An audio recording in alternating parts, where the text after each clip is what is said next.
Hello everyone. Today in this video we are going to discuss acids, bases and salts.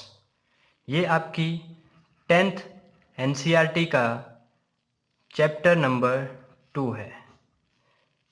तो before starting the video, अगर अभी तक आपने हमारे channel को सब्सक्राइब नहीं किया है तो चैनल को सब्सक्राइब करें ताकि हम आप तक अपनी हर एक वीडियो को पहुंचा सकें और वीडियो को लाइक ज़रूर करें because it really gives us motivation. तो नाउ अब स्टार्ट करते हैं अपना chapter acid basis and salts. तो आपने कुछ फूड्स देखे होंगे, कुछ टेस्ट में सावर होते हैं और कुछ बिटर होते हैं। किसी का टेस्ट कड़वा होता है और किसी का टेस्ट खट्टा होता है। तो ये किसकी वजह से होता है? जो सावर टेस्ट होता है वो होता है ड्यू टू एसिड और बिटर होता है वो होता है ड्यू टू बेसिस। तो एसिड और बेसिस को समझने से पहले एक पॉइंट समझ लेते हैं। If someone in your family is suffering from acidity, तो आप क्या सुजेस्ट करेंगे उसे एज अ रेमेडी? अगर आपके घर में किसी को भी एसिडिटी की प्रॉब्लम हो रही है, तो एसिडिटी क्या हुआ? एसिडिटी का मतलब हुआ कि आपकी स्टमक पे एक्सेस ऑफ एसिड बन चुका है। एक्सेस ऑफ एसिड बन चुका है। तो जब एक्सेस ऑफ एसिड बन चुका है बॉडी पे, हमारे स्टमक पे, तो क्या सुजेस्ट करेंगे एज अ रेमेडी? क्या हम उसे विनेगर देंगे, क्या लेमन जूस देंगे, या फिर हम उसे बेकिंग सोडा सॉल्यूशन देंगे? ये 3 हमारे पास ऑप्शंस हैं। तो देखो, जब एसिडिटी हुई तो स्टमक पे एक्सेस ऑफ एसिड बना। तो जब एक्सेस ऑफ एसिड ऑलरेडी हमारी स्टमक पे है जिसकी वजह से हमें एसिडिटी हो रही है, तो हमें तो एसिड नहीं डालना पड़ेगा। हमें क्या देना पड़ेगा? हमें देना पड़ेगा बेस। बेस और एसिड आपस में न्यूट्रलाइज कर लेते हैं, एक दूसरे को न्यूट्रलाइज कर देते हैं और दोनों फॉर्म कर देते हैं सॉल्ट एंड वाटर। सॉल्ट और वाटर बना देते हैं जो थ्रू यूरिया एक्सक्रीट हो जाते हैं हमारी बॉडी से और एसिडिटी की प्रॉब्लम खत्म हो जाएगी। तो हमें क्या करना पड़ेगा? हमें इन तीनों ऑप्शन में से ये देखना पड़ेगा कि बेस किस में प्रेजेंट होता है। तो विनेगर में होता है acetic acid present, CH3COOH acidic acid present होता है। तो ये तो नहीं देंगे, क्यों? ये तो एसिड है ऑलरेडी हमारे स्टमक पे पहले से ही एसिड है। लेमन जूस पे होता है सिट्रिक एसिड। तो सिट्रिक एसिड फिर से एसिड है, तो ऑलरेडी हमारे स्टमक में एसिड था, तो इसको भी नहीं देंगे। अब आया बेकिंग सोडा सॉल्यूशन। तो बेकिंग सोडा सॉल्यूशन होता है basic in nature. Basic in nature, तो बेसिक इन नेचर है, इसका नेचर बेस की तरह है। तो ये क्या करेगा? हमारा जो एसिड है स्टमक के अंदर उसको न्यूट्रलाइज कर देगा और यूरिया से वाटर और जो सॉल्ट होंगे वो बाहर निकल जाएंगे और एसिडिटी से हमें रिलीफ मिल जाएगा। तो अब अपने पॉइंट की तरफ चलते हैं, एसिड्स एंड बेसिस। तो जिस तरह से हमने डिस्कस किया या आपने पहले भी पढ़ा है, एसिड क्या होते हैं? सावर इन टेस्ट होते हैं। और बेसिस क्या होते हैं? बिटर इन टेस्ट होते हैं। पॉइंट नंबर 2, जो एसिड होते हैं वो क्या करते हैं? Change the colour of blue litmus to red. तो एसिड क्या करेंगे? ब्लू लिटमस को चेंज कर देते हैं रेड कलर पे। हमारे पास जिस तरह से इमेजेस पे दे रखा है ब्लू लिटमस, ये जब हम क्या करते हैं, फॉर एग्जांपल मैं एक बीकर लेता हूँ, एक बीकर के अंदर किसी भी एसिड को ले लेता हूँ। मैंने क्या किया, ये जो ब्लू लिटमस था इसको डिप किया इसके अंदर। तो जैसे ही ब्लू लिटमस को डिप किया, जैसे ही एसिड के साथ मिला, इसने क्या कलर दे दिया? रेड। तो एसिड क्या करते हैं? ब्लू लिटमस को चेंज कर देते हैं रेड पे। और दूसरी साइड अगर मैं रेड लिटमस लेता हूँ, अगर मैंने रेड लिटमस लिया तो रेड लिटमस को जैसे ही मैं एसिड के अंदर डालूंगा, तो नो चेंज, कोई चेंज नहीं होएगा। क्यों? क्योंकि एसिड क्या कलर दे रहे थे? रेड कलर दे रहे थे, वहां पर कोई चेंज नहीं हो रहा है। तो रेड लिटमस पे नो चेंज, जब एसिड पे हम रेड लिटमस को डालते हैं तो no change. On the other hand, तो बेसिस क्या करते हैं? Bases change the colour of red litmus to blue. ये इसका उल्टा है। ये क्या करता है? रेड लिटमस को चेंज कर देता है ब्लू कलर पे, और ये ब्लू लिटमस को चेंज नहीं करता है। जिस तरह से एसिड पे देखा था, एसिड रेड लिटमस को चेंज नहीं करता था, और बेसिस ब्लू लिटमस को चेंज नहीं करता है, नो चेंज। तो I hope you understand. Point number 3, acid क्या करते हैं? They gives H positive ion in aqueous solution. जो एसिड्स होते हैं वो क्या करते हैं? H पॉजिटिव आयन देते हैं, और जो बेसिस होते हैं वो OH नेगेटिव आयन्स देते हैं इन एक्वस सॉल्यूशन। अब इसको समझते हैं। फॉर एग्जांपल, जैसे कि एसिड हाइड्रोक्लोरिक एसिड HCl है, तो ये क्या करेगा? ये दो तरह के आयन्स देता है, H पॉजिटिव और Cl नेगेटिव, जब ये एक्वस सॉल्यूशन में होता है। तो यहाँ से अगर इसने H पॉजिटिव दिया तो हमने इसको बोला कि ये क्या है? एसिड है। फॉर एग्जाम्पल बेसिस की बात करते हैं, तो NOH, जब सोडियम हाइड्रोक्साइड को हमने एक्वस सॉल्यूशन पे डाला तो ये देते हैं हमारे पास दो तरह के ions, Na positive and OH negative. तो OH नेगेटिव कौन देते थे? बेसिस देते थे, जिस तरह से हमने इस पॉइंट पे पढ़ा था। तो OH नेगेटिव, तो हमने बोला कि NOH क्या है? एक बेस है। तो कुछ और एग्जांपल देखते हैं एसिड्स के, जैसे कि H2SO4, sulphuric acid, acetic acid, nitric acid, sulphuric acid, etcetera. बहुत से एग्जांपल हैं एसिड्स के। उसी तरह बेसिस के example KOH, CaOH twice, etcetera, बहुत से एग्जाम्पल। ये कुछ एग्जाम्पल थे। अब एसिड्स पे दो तरह की टर्म्स होती हैं, कौन कौन सी? जनरली आप देखेंगे जिस तरह से चैप्टर पढ़ते जाएंगे, कंसंट्रेटेड H2SO4 बोलता हूँ मैं, या फिर मैं सीधी बात करता हूँ कंसंट्रेटेड और डाइल्यूटेड एसिड। जैसे हम लिखते हैं कंसंट्रेटेड H2SO4 या कंसंट्रेटेड HCl या डाइल्यूटेड HCl, तो इसी तरह से। तो कंसंट्रेटेड एसिड और डाइल्यूटेड एसिड, तो दो तरह से एसिड को रिप्रेजेंट किया जाता है। तो कंसंट्रेटेड एसिड कौन से एसिड होते हैं? जिन पे एसिड की परसेंटेज ज़्यादा होती है और वाटर की परसेंटेज कम होती है। तो ध्यान से सुनिए, कंसंट्रेटेड पे एसिड का अमाउंट ज़्यादा होएगा और वाटर का अमाउंट कम होएगा। फॉर एग्जाम्पल, मैं एक बीकर ले रहा हूँ, इस बीकर के अंदर मैं बोल रहा हूँ कि मैंने 95% HCl डाला हुआ है और 5% वाटर डाला हुआ है। तो ये क्या कंसंट्रेटेड एसिड है या डाइल्यूटेड एसिड है? तो मैं बोलूँगा ये है concentrated acid. On the other hand, diluted acid पे इसका उल्टा है, एसिड की परसेंटेज कम होती है और वाटर की परसेंटेज ज़्यादा होती है। तो ये क्या है? हमारे डाइल्यूटेड एसिड है, जिस तरह से बिल्कुल इसका उल्टा है। तो इस तरह से हम डिफाइन करते हैं एसिड और बेसिस को।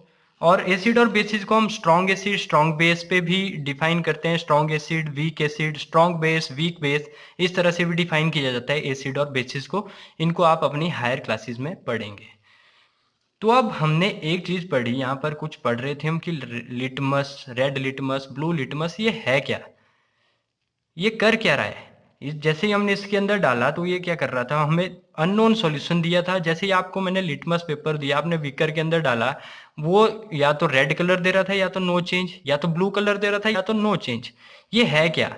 ये क्या कर रहा है? ये हमें इंडिकेट कर रहा है, ये बता रहा है हमें कि ये एसिड है या बेस है। तो जो इंडिकेट करता है उनको हम बोलते हैं इंडिकेटर्स। तो नेक्स्ट हमारा जो टॉपिक है वो है इंडिकेटर्स। इंडिकेटर्स, तो अब इंडिकेटर्स क्या होते हैं? इंडिकेटर्स वो सब्सटेंसेस होते हैं जो हेल्प करते हैं या वो चेंज होते हैं, अपना कलर या फिर अपनी स्मेल इन एसिडिक और बेसिक मीडियम। तो मैंने क्या बोला है, indicators is a substance that changes its colour और ऑर्डर इन एसिडिक और बेसिक मीडियम। जब एसिडिक और बेसिक मीडियम पे हम इंडिकेटर को डालते हैं, या तो वो अपने कलर चेंज करते हैं या फिर ऑर्डर चेंज करते हैं। जिस तरह से हमने ब्लू लिटमस और रेड लिटमस पे देखा था, हमने ब्लू लिटमस को जैसे ही एसिड के अंदर डाला उसने अपना कलर चेंज किया, मतलब उसने इंडिकेट किया कि ये क्या है, एसिड है, और वो रेड कलर का हो गया। तो इंडिकेटर्स बेसिकली तीन तरह के होते हैं। एक होता है नेचुरल इंडिकेटर्स, नेचुरल इंडिकेटर्स। एक होते हैं सिंथेटिक इंडिकेटर्स, सिंथेटिक इंडिकेटर्स। और एक होते हैं ऑल्फैक्टरी इंडिकेटर्स, ऑल्फैक्टरी इंडिकेटर्स। तो तीन तरह के इंडिकेटर्स हमने देखे, natural indicator, synthetic indicator, olfactory indicators. अब नेचुरल इंडिकेटर्स क्या होते हैं, तो सबसे पहले हम पढ़ने जा रहे हैं नेचुरल इंडिकेटर्स। नेचुरल इंडिकेटर्स हमें मिलते हैं from natural resources. Word he define कर रहा है, नेचुरल सोर्सेज से हमें जो इंडिकेटर्स मिलेंगे उसे हम बोलेंगे नेचुरल इंडिकेटर्स। फॉर एग्जाम्पल, जिस तरह से हम लिटमस का एग्जाम्पल पढ़ रहे थे, तो लिटमस हमें कहाँ से मिलता है, extracted from lichens. Most important question. तो लिटमस कहाँ से एक्सट्रैक्ट किया जाता है, लाइकन्स से एक्सट्रैक्ट किया जाता है। लाइकन्स क्या होते हैं, lichens are symbiotic relationship of algae plus fungi. तो लाइकन से एक्सट्रैक्ट किया लिटमस, लिटमस का कलर होता है पर्पल, पर्पल इन कलर होता है बेसिकली लिटमस, जब ये बिल्कुल अपनी नॉर्मल स्टेज पे होता है। आगे को इसको दो तरह से चेंज किया जाता है, रेड लिटमस और ब्लू लिटमस।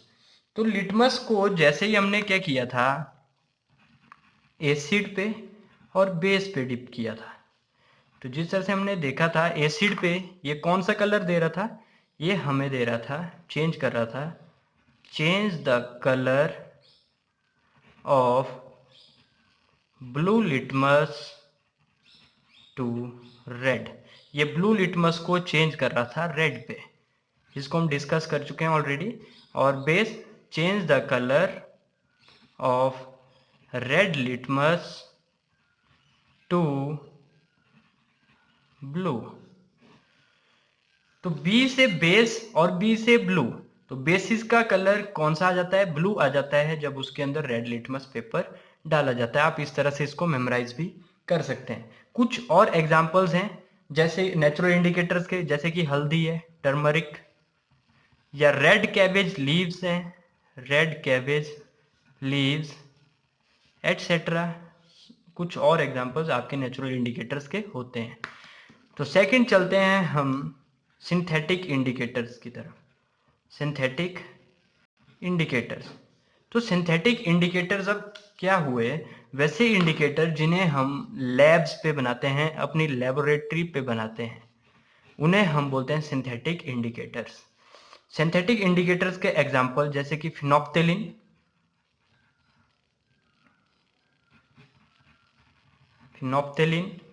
और एक होता है मिथाइल ऑरेंज, जो मोस्ट प्रोबेबली हम यूज करते हैं अपनी लैब्स पे, फिनोप्थेलिन और मिथाइल ऑरेंज। अब फिनोप्थेलिन को जैसे हम एसिड के अंदर डालेंगे या बेसिस के अंदर डालेंगे तो ये क्या करेगा, तो जैसे ही एसिड के अंदर फिनोप्थेलिन आपने डाला, इसका कलर ये क्या करेगा, कलरलेस रहेगा, कोई कलर नहीं देगा।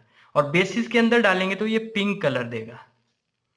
इसको अभी बताता हूँ। मिथाइल ऑरेंज को जैसे ही एसिड के अंदर डाला जाता है, या तो ये पिंक या फिर कुछ रेड इस तरह का कलर दे देता है, और बेसिस के अंदर डालेंगे तो ये दे देता है येलो कलर, ये दे देता है येलो कलर।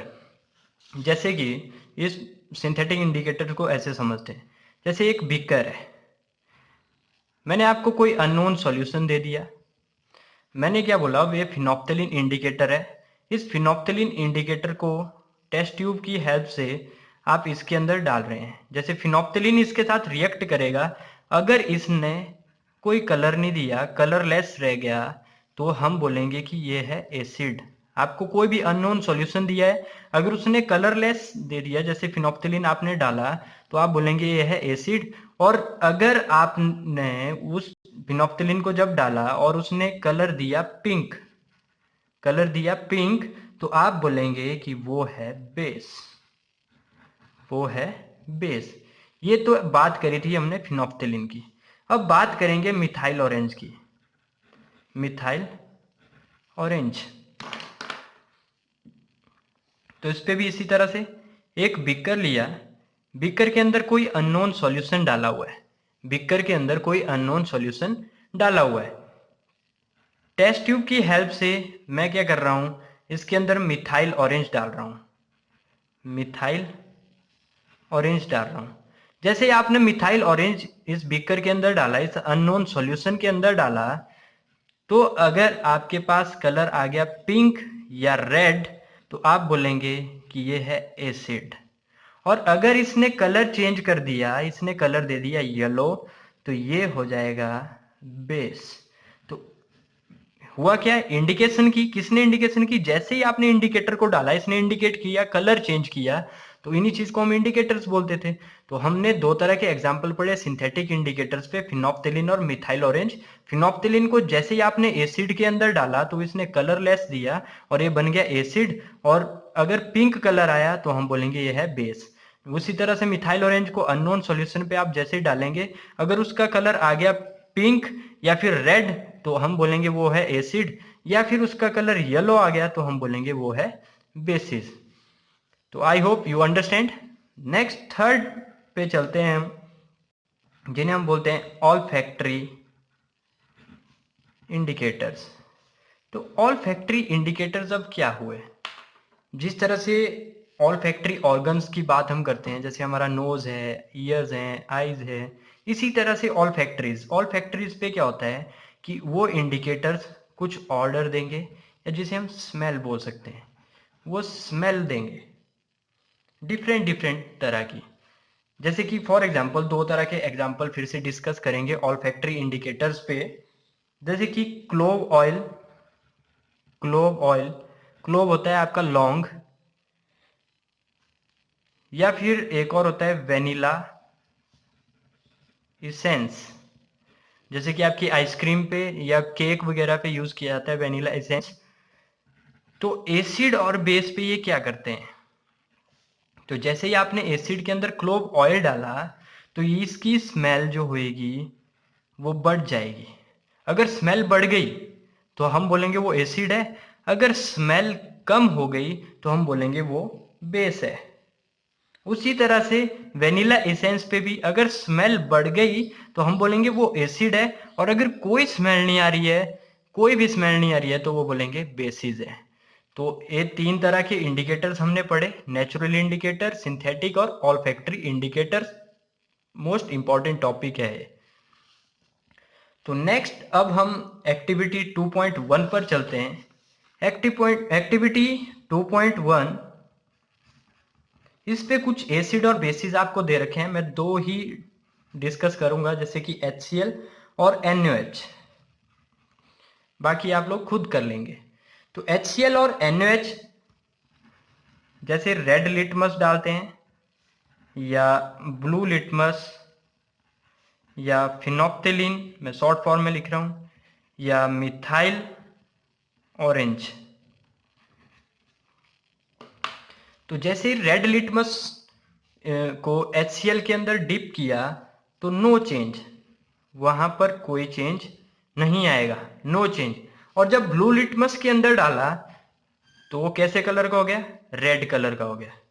और फिनोप्थिलीन जब हमने एसिड के अंदर डाला, तो वो कैसा हो जाता था, कलर लेस। और मिथाइल ऑरेंज के अंदर डाला, तो उसका कलर हो जाता है पिंक। बहुत ही इंपॉर्टेंट है। उसी तरह से बेसिस, तो बेसिस क्या करते हैं, रेड लिटमस को चेंज कर देते हैं, कौन से कलर पे, ब्लू कलर पे।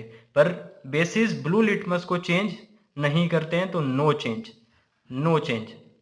और फिनोप्थिलीन क्या करते हैं बेसिस को, फिनोप्थिलीन बेसिस को चेंज कर देते हैं पिंक कलर पे, और मिथाइल ऑरेंज जब येलो कलर आ जाता था तो हम बोलते थे वो क्या था, बेस था। तो इसी तरह से एक्टिविटी 2.1 आपकी कंप्लीट हो जाएगी। तो इस वीडियो पे इतना ही। नेक्स्ट वीडियो पे हम डिस्कस करेंगे the chemical properties of acid and bases. अगर आपको वीडियो अच्छी लगी हो तो लाइक जरूर करें, चैनल को सब्सक्राइब जरूर करें, और इस वीडियो को अपने यंगर सिबलिंग के साथ या अपने रिलेटिव्स के साथ शेयर जरूर करें। Thank you for watching.